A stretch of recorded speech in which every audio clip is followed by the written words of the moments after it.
Malum olduğu üzere 30 Nisan 2017 Pazar günü Resulullah sallallahu aleyhi ve sellemin kutlu viladetleri münasebetiyle Peygamber Sevdaları platformu olarak Diyarbakır Nevruz Meydan'da bir mevlüt etkinliği tertipledik.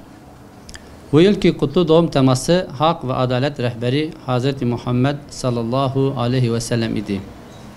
Bu amaçla Diyarbakır kutlu doğum etkinliği için çok önceden hazırlıklara başladık. Bu hazırlıklar kapsamında mutat olarak yaptığımız tanıtım ve davet amaçlı birçok faaliyetler yapıldı.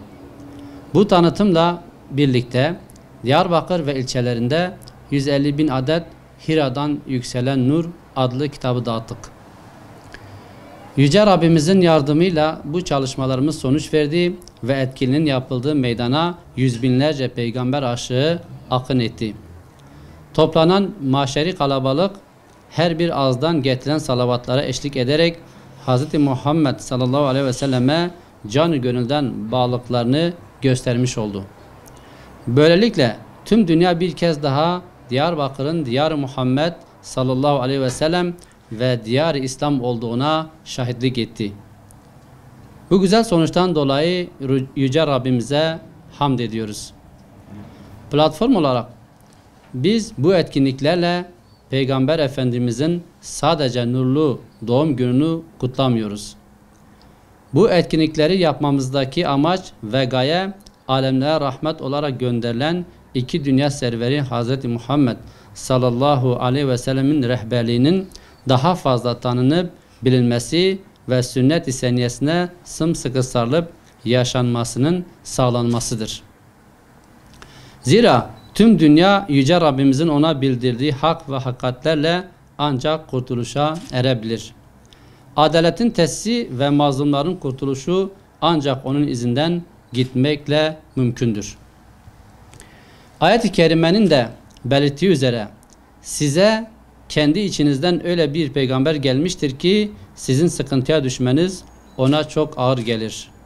O size çok düşkün, müminlere karşı da çok şefkatli ve merhametlidir. Tevbe suresi 128. ayet-i kerimede buyurmaktadır.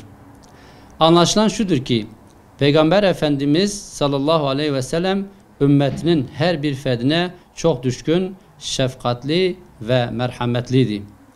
Bizim de ümmet olarak ona olan sevgi, muhabbet ve bağlılığımızı bu vesileyle göstermemiz ahde vefa ve sadakatin bir gereğidir. Yüce Rabbimiz sürekli bizleri Hz. Muhammed sallallahu aleyhi ve sellem bağlılarından eylesin. Ayaklarımızı İslam üzere sabit kılsın ve coğrafyamızdan küfür ve nifakın ortadan kalkmasına bir sebep kılsın inşallah. Bu vesileyle etkinin yapılmasında emeği geçen başta üye ve gönüllülerimizi bu kutlu hizmetten dolayı tebrik ediyoruz.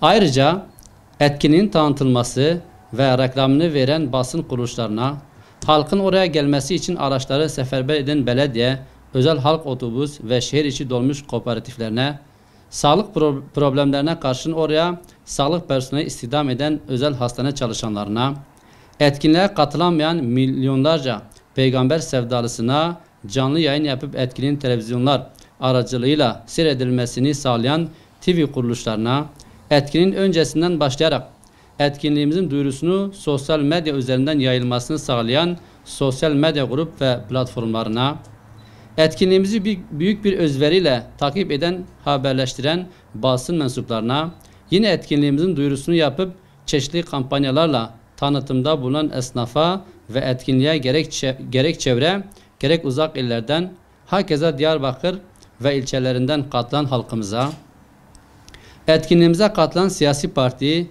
STK yönetici, üye ve gönüllülerine, yurt dışından gelip etkinliğimize katılım göstermekle bize destek olan misafirlerimize candan teşekkürlerimizi sunuyoruz. Rabbimiz kendi ve Resul'ün sevgisini hiçbir zaman kalbimizden eksik etmesin. Amin. Çok teşekkür ediyorum.